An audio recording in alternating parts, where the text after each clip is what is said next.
Alright guys, this is Mike from Manzgear here, and I'm bringing you another video to show you the latest AR-15 that I built, and this is it.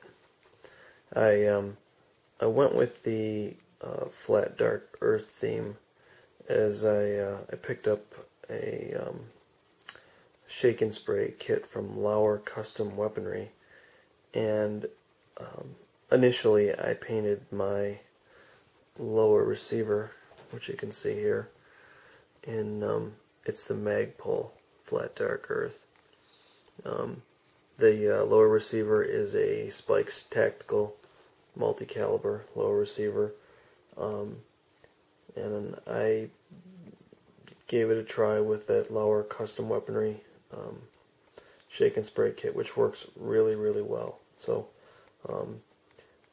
my only I guess other issue with this gun is that I need to do the upper receiver. I want to do the whole thing and leave the barrel black, but I just haven't had time to catch up with that. I just wanted to show you guys the gun at this point, so I'll go over a few things that are on the gun, which you can see. I have a Magpul UBR collapsible stock. I did paint a few of my mags in the flat dark earth.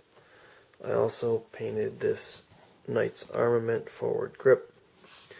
I put on it a Troy TRX free float rail. I think it's like 7 inches or 7.2 inches. And like my first one, which I really didn't go over as well, I probably should, this is also a piston gun. I'm really fond of the Adams Arms kit, so I installed the Adams Arms kit on this one as well. Right now it just has a stock mil-spec trigger in it, so I don't know, eventually I'll probably put a Timney trigger in it just like I did on my AR-10. For optics right now, I just have the aimpoint T1 micro, which I really like.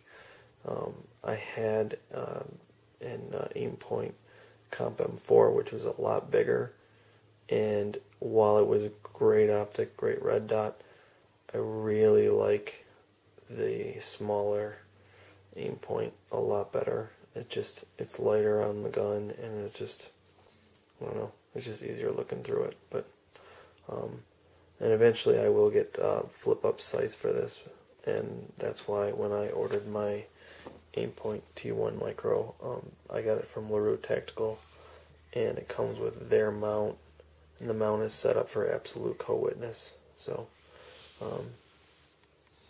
let's see, I'll show you what else. The barrel I got from a guy on Gunbroker, which he said it came from Bulldog barrels, and it is a 1-in-7 twist barrel with, I don't know, what's it called, the government profile or whatever. I don't know, maybe I'm saying it wrong, but I don't know, 1-in-7 twist. It shoots really very well. It's very accurate. It's not a chrome line barrel, and so since it's chrome line, it will not last as long as the chrome line barrels, but they are more accurate. So, and on the end here, I have I think it's a vortex strike fire, and it has the carbide bits here for punching out windows or upsetting your neighbor when they buy new windows, or I don't know, it's kind of like Gallagher's Sledge-O-Matic, you know what I mean? So I just had to have that on the front. And let's see, let me mount the camera here, and I will show you a couple of the inside things that I always do on my AR-15s. Now that I got the gun apart and I'm not wasting your guys' time, I'll just show you a couple of the inner parts that I think are important on an AR-15 that I build. First thing is With a charging handle, I always go with an aftermarket one. I always use Bravo Company Mod 3. I like the big one. Some people like the medium one. Some people like their smaller version. But either way, you can't go wrong with their charging handles. They're just great. And since I'm running the Adams Armored Piston kit, it comes with their bolt carrier group.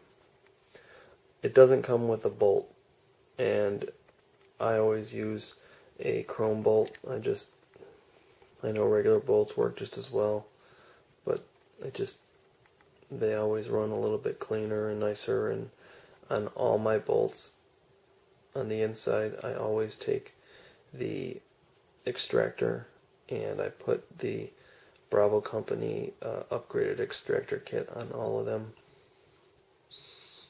And the one thing that probably looks goofy unless you know about them is my POF rolling cam pin.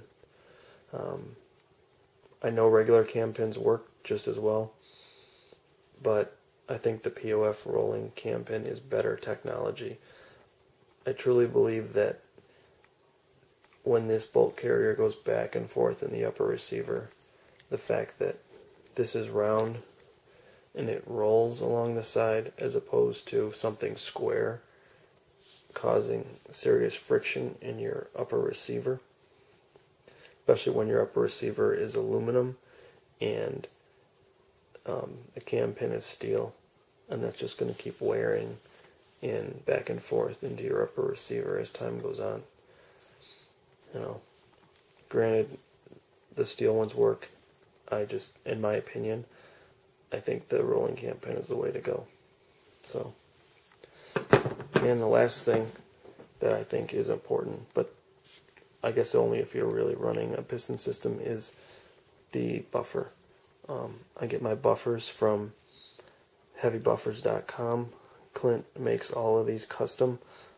This buffer is the it's the HS piston buffer, and this little nipple that comes out is where the bolt carrier rides on that, which keeps this from having carrier tilt and destroying the back of your upper or your lower receiver. So again, you don't necessarily need them. Adams Arms says that their system will run without developing carrier tilt. I run it anyways. The buffer that I'm running there is 6.5 ounces, which is a lot heavier than a normal buffer.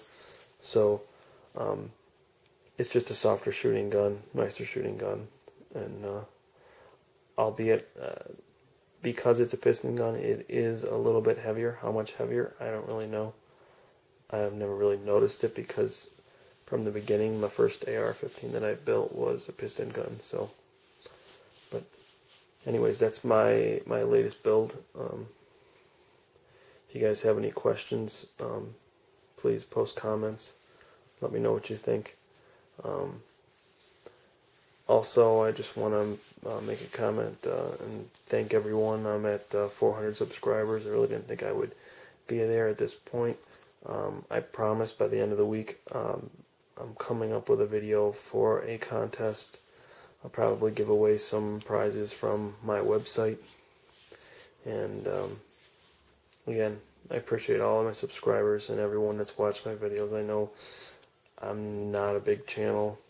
I'm not trying to be a big channel. I just kind of do my thing, and I enjoy making videos every now and then. So thank you all of you guys, and I also want to thank everyone that has supported Manzgear. I appreciate my customers. You guys are really, really great. A lot of you have come back many times and bought multiple things, and in the next probably maybe one day or 2 days this week, along with the 400 sub competition, I am going to post another promo. So, alright, thanks for watching.